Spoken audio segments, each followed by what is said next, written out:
스스로 확인하기. 자, 생명체는 이것을 기본으로 한 생명 시스템을 이루고 있다. 세포. 생명체의 기본 단위는 세포예요. 동물 세포에는 없고 식물 세포에만 있는 세포 소견을 써보자. 세 가지 쓰라고 그랬죠. 에코 또 뭐 있어? 엽록체 또. 세포벽. 세포벽.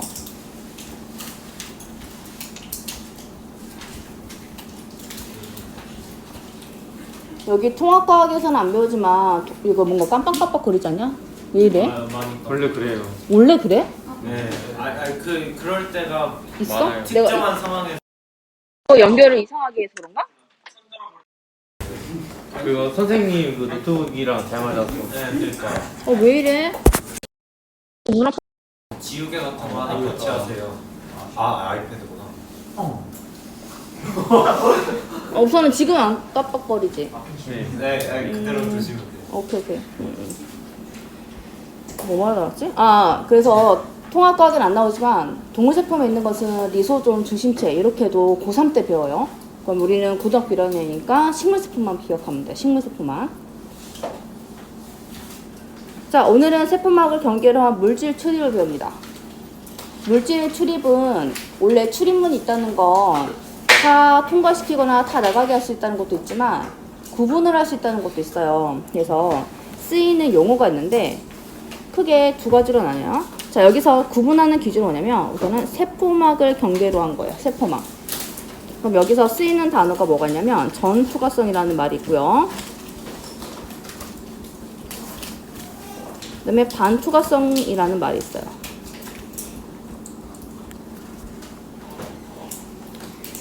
전투과성에 해당하는 것은 세포벽이 있고 반투과성에 해당하는 건 세포막이 있어요. 그러면 반투과성일 때는 어떤 차이가 있냐면요. 고분자 물질은 통과를 못 시켜요. 그리고 전하를 떼거나 극성이거나 이런 것들도 선택적으로 물질을 출입을 합니다. 그러면 가장 쉬운 예시나 많이 나오는 예시가 뭐가 있냐면 설탕이 있어요.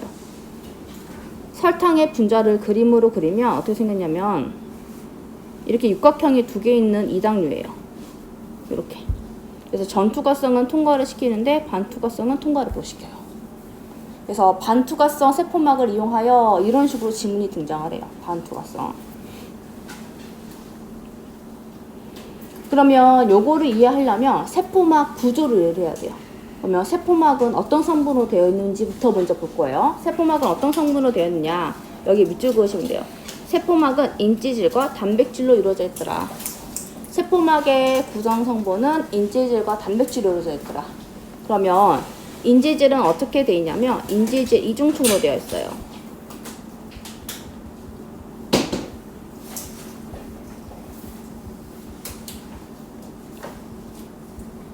이중층으로 되어 있어요. 그러면 단백질은 막에 있는 단백질이다 해서 막단백질이라고 해요.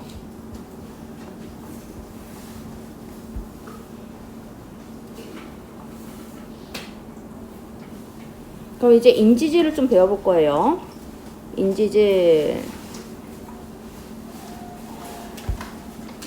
인지질은 머리와 꼬리로 구성되어 있어요. 귀엽지 않냐? 물칭. 귀엽지? 네. 자, 그렇다면 조금 이거는 시험 안 나와. 어떤 식으로 지질이 구성되냐면 뒤에 지질이라고 되어 있잖아요. 그리고 우리가 전에 배웠던 게 탄수화물, 단백질, 지방 하면서 그때 지질의 종류 해가지고 스테로이드, 중성지방, 인지질 있다라는 거 배우지 않았냐? 그럼 거기서 나온 게 이게 인지질인데 구성이 어떻게 되냐면 우리가 배웠던 중성지방은 이렇게 글리세롤 한 분자와 지방산 3개로 구성돼요. 이게 중성지방이었어. 이거는 시험에 안 나옴.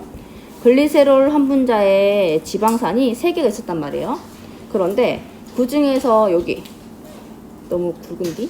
여기 지방산 1개가 인산으로 대체가 되는 거예요. 얘가 인산으로. 인산이 대체되면서 어디로 했냐면 이 글리세롤에 껴들어갔어. 그래서 그림을 표현하면 요렇게 지방산 2개의 글리세롤에 인산계가 끼어 들어갔다고 해서 인지질이라고 하는 거예요. 알기 쉽지 않죠? 그냥 그렇구나 하고 넘어가면 돼요. 그럼 우리는 기억해야 될 거 뭐냐? 인지질은 머리와 꼬리로 불러요. 그래서 윗부분을 머리라고 그러고 아랫부분을 꼬리라고 합니다. 윗부분은 인상기를 포함하고 있어서 그리고 구성 성분이 물과 닿으려고 해요. 이거 물과 닿으려고 하는 성질을 뭐라고 하냐면 친수성이라고 합니다. 꼬리는 지방산이라고 그러는데 얘는 구성 원소가 탄화수소예요. 뭐냐면 탄소의 좌우 그 다음에 밑에 다 보면서 수소로만 되어 있는 거야. 그래서 탄소와 수소로만 이루어져 있는데 얘네들은 물이랑 배척하고 자기들끼리만 뭉치려고 그래요. 그래서 물과 배척해서 자기들끼리만 뭉치려고 하는 것을 뭐라고 그러냐? 소수성이라고 그래요. 그럼 여러분이 기억해야 될 건 뭐냐면 머리는 친수성이냐 소수성이냐, 꼬리는 친수성이냐 소수성이냐, 이것만 기억하시면 돼. 머리는 친수성이고 꼬리는 소수성이에요. 그러면 얘가 어떻게 되어 있냐면 이 인지질이 이중층으로 되어 있는 거예요. 그래서 그림을 다시 그릴 거예요. 여기까지 이해되죠? 쌤 계속 나갈게. 그렇다면 머리, 꼬리, 꼬리, 머리 이렇게 되어 있는 거야. 그래서 머리, 꼬리, 꼬리, 머리 이렇게 되는 거야.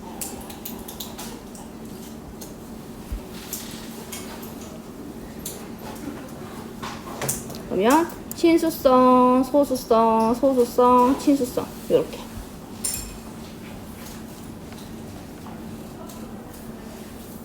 이렇게.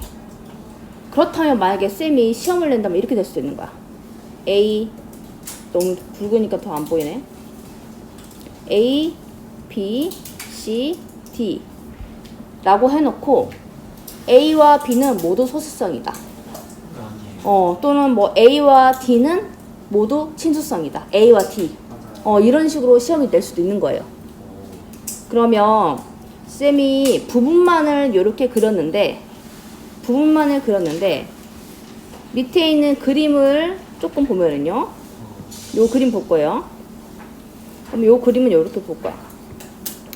세포막에게 존재를 하면은 세포는 핵과 세포질과 세포막으로 주로 구성된다라고 했잖아요. 진해세포면. 그렇다면 여기 세포막이 이런 식으로 확대를 하면 이렇게 생기는 거야. 이렇게. 그래서 안과 밖으로 구분되는 것을 이렇게 확대해서 본 거예요. 그래서 이쪽이 밖, 이쪽이 안. 이면 어떤 구조인지 조금 이해되겠죠?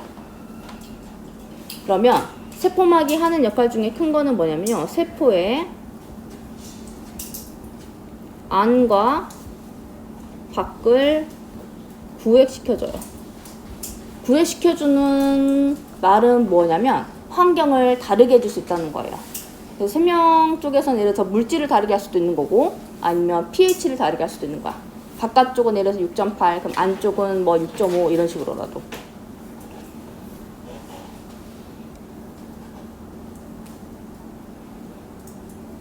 자, 그 다음에 빨간색 펜이 있다면 여기 그림 밑에 있는 글씨가 항상 시험에 나오는 내용이에요. 그래서 여기 한번 끊어서 볼게요. 요렇게 끊어서 보면 돼. 잠깐만요. 자, 그러면 우리 지금까지 세포막의 구조 배웠잖아요. 그러면 이제 물질의 선택적 투과성을 볼 건데 인지질하고 막단백질하고 선택적으로 투과성이 차이가 있어요. 그러면 이거야. 여러분은 기억하셔야 될 게 어떤 물질이 어떤 방식으로 이동하는지를 아셔야 돼. 어떤 물질이 어떤 방식으로. 그래서 여기에 나온 교과서 예시들은 다 구분을 하실 줄 알아야 돼. 교과서에 나온 물질을 구분할 줄 알아야 돼요. 그럼 여기 보면은 인지질 이중층으로 되어 있던 건 이해되죠? 그럼 이거 산소 같은 것들은 인지질 이중층을 직접 통과를 하더라. 산소뿐만 아니라 이산화탄소도. 그 다음에 여기 보면은 핵산, 단백질 같은 얘네들은 아까 설탕과 같은 예시인데 고분자 물질이에요. 덩어리가 굉장히 큰 고분자예요. 그러면 인지질을 당연히 통과 못해요. 그럼 얘네들은 어디로 통과를 하냐? 그것까지는 알 필요 없지만 인지질을 직접 통과할 수 없다.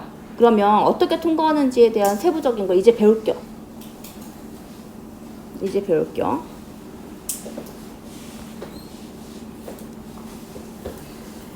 물질의 출입.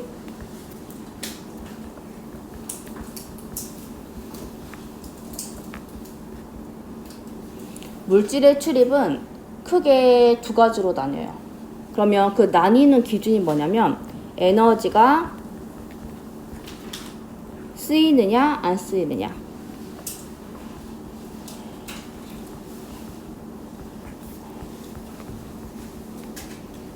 에너지가 쓰이느냐 안 쓰이냐로 크게 나뉘는데 사용되지 않는 것을 확산이라고 그래요.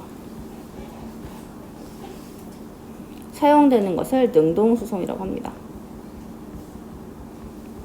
확산은 다시 둘로 나뉠 수 있는데 확산과 삼투로 나뉘어요.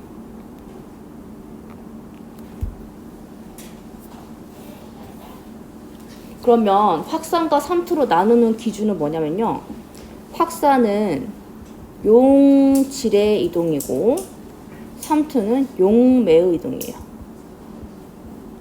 용질과 용매는 중딩 때 배웠는데 예시를 들면 설탕물을 예시로 들게요. 그러면 설탕이 용질에 해당되고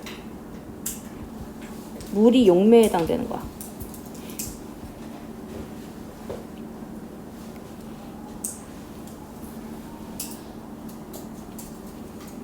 그러면 여러분이 방향성도 맞출 수 있어야 되거든요. 방향이 어떻게 되냐면 확산은 에너지가 쓰이지 않기 때문에 고농도에서 저농도로 이동을 해요. 능동수송은 반대야.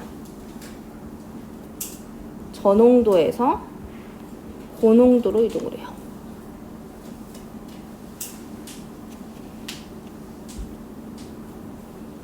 그러면 쉬운 예시를 하면 뭐냐면 쌤이 이렇게 있다가 좀 센 것 같죠?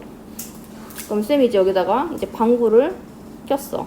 뿌지직 뽕뽕뽕뽕뽕. 쌤이 가끔씩 갑자기 의자를 드르륵 뺀다 그러면 방귀 끼는 걸 생각하면 돼. 쌤이 유당불내증 있거든. 그래서 진짜 우유 먹으면 방귀가 진짜 나이가 들어서 집 못 들어 나와. 관략근 풀린 것처럼. 아무튼 의도치 않게 이렇게 했어. 그랬는데 이거야. 내가 여기서 방귀를 껐는데 이름이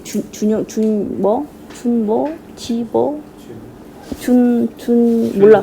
준이가 이제 냄새를 맡은 거지. 그럼 어떻게 하냐면 여기서 압축된 가스를 방금 뽕 꼈는데 준이까지 맡았으면 이게 방귀 냄새가 퍼진 거야. 이게 우리 교과서 중학교 때 예시였어. 그럼 내가 이제 조금 더 고급스러운 예시로 내가 향수를 칙 뿌렸어. 준이가 냄새 이렇게 한 거야. 향수를 뿌렸는데도. 어쨌든 퍼지는 거지. 확산? 그치. 그게 확산이야. 자, 그러면 이제 조금 더 정갈한 예시. 자, 내가 비커에다가 물을 넣고 잉크를 한 방울 뚝 하고 떨어뜨렸어요. 그럼 잉크가 퍼지겠죠? 이게 확산이지. 그러면 능동수송은 뭐냐면 다시 한 방울로 뭉치는 거야. 이게 능동수송인 거야. 그럼 다시 한 방울로 될 수 있냐? 이거는 에너지를 써서는 될 수 있는 거야. 에너지 쓰지 않으면 못 되는 거지. 요렇게. 이해됐나요? 그러면 삼투는 다음 시간에 배웁니다. 그러면 오늘은 확산까지만.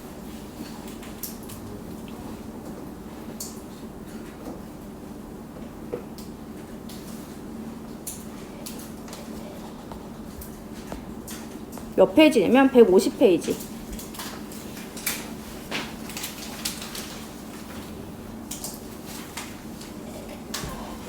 여기서 여러분이 보셔야 될 건 뭘 봐야 되냐면 막단백질을 통해서 이동하는 거랑 인지질 이중충을 직접 통과하는 거랑 이거를 구분할 줄 알아야 돼요.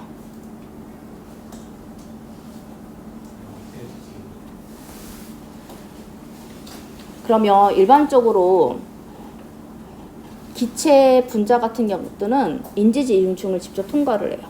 그래서 산소나 이산화탄소나 O2나 CO2나 그래서 얘네들은 고농도에서 저농도로 이동을 가는데 기체이기 때문에 이런 식으로 표현이 됩니다. 분압차에 따른 확산.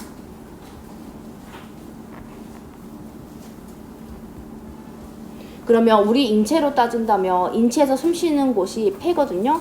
폐포와 모세혈관 사이에서 이런 게 일어나요.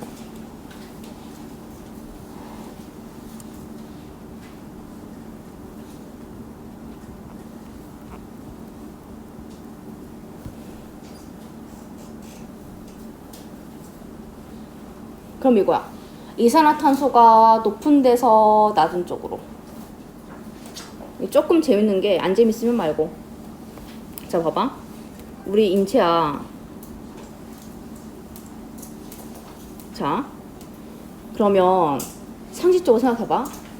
밖이 산소가 많을까? 내 몸뚱아리 안에 산소가 많을까? 우리가 대기 중에 성분을 알고 있는 게 78%는 뭐요? 실수. 질소. 그 다음에 산소는 몇 퍼센트? 21%. 이산화탄소는 몇 퍼센트였어? 0.03. 그럼 산소는 상식적으로 내 몸에 안이 많을까 밖이 많을까? 그래서 밖에서 안으로 들어오는 거야. 그럼 이산화탄소 생각할게. 이산화탄소는 0.03밖에 안 돼. 내 몸에 대사를 하면은 우리 완전 윤수하면 이산화탄소 생긴다고 배웠잖아요. 그러면 안이 높으니까 안에서 밖으로 나가는 거야. 이렇게.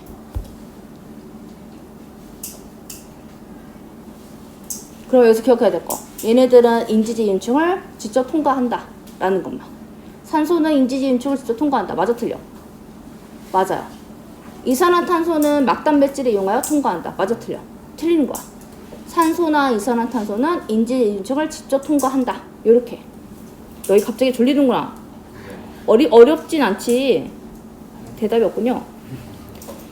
자, 그러면 통과 못하는 거 볼게요. 자, 먼저 고분자 물질들은 통과 못해요. 그래서 고분자 통과 못하고요. 극성을 띠는 것도 통과 못해요. 전하를 띠는 것도 통과 못해요. 그럼 이거야. 예를 들어서 낸다면 여기 예시가 있네. 자, 칼륨이온. 칼륨이온 한번 적어볼까요? 칼륨은 K+. 칼슘 적어볼게요. CA 이가 플러스. 그럼 얘네들은 전하를 띠네. 그러면 칼륨이온은 인지인충을 직접 통과한다. 맞아, 틀려? 막단백질 통해서 이동을 해요. 그 다음에 자주 나오는 게 나트륨 잘 나와요. Na+. 또 Cl- 이렇게. 그럼 얘네들은 전하를 띠죠. 그럼 얘네들은 막단백질 통해서 이동하는 거야. 그러면 고등학교 1학년에서 나오진 않는데 고등학교 2학년 때문에 이걸 배워요. 막단백질은 각각 출입할 수 있는 막단백질 명칭이 있어요. 그래서 칼륨 이온 같은 경우는 칼륨 채널이라는 막단백질 통해서 이동할 수 있고 다른 건 이동 못해. 나트륨 이온은 나트륨 채널이라는 곳에서만 이동할 수 있어. 그래서 이런 것들은 각각 특정 막단백질을 통해서 이동할 수 있다. 이렇게만. 여기서 기억해야 될 거 다시 정리하면은 산소나 이산화탄소는 인지진축을 직접 통과. 전하를 띠거나 고분자를 띠거나 극성인 것들은 막단백질을 통해서 이동. 이렇게. 쉽죠? 그럼 어디서 어디로? 고농도에서 저농도로. 이해되슈? 힘내라. 요거 한번 해볼게요. 자, 여기 예시가 지금 산소죠. 그러면 산소는 인지진충을 직접 통과를 할 수 있어요. 그럼 이거야. 통과했을 때 쌤이 그림 3가지를 예시 한번 들게요.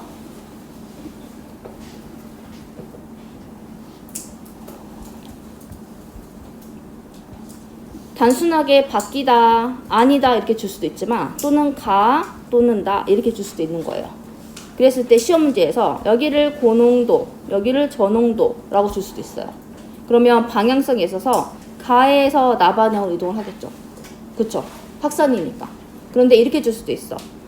고농도, 저농도를 안 주고 이렇게 위에 지금 빨간색 동그라미처럼 물질의 개수로만 이렇게 줄 수가 있는 거예요. 이렇게. 자, 그러면 가는 5개고 나는 2개야. 어디가 고농도야? 가가 고농도죠. 이게 다 위에가 가고 밑에가 나다. 그러면 가가 고농도니까 가에서 나 방향으로 이동하는 거야. 확산이니까. 만약에 쌤이 그림을 반대로 그린다면 나에서 가 방향으로 이동을 하는 거지. 이렇게도 맞출 수 있었다는 거야.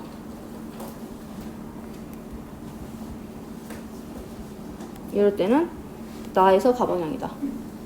그것도 확산. 다 박산이야. 항상 고농도에서 저농도로 이동을 해. 항상 고농도에서 저농도로. 그래서 방향성도 유추할 수 있겠죠.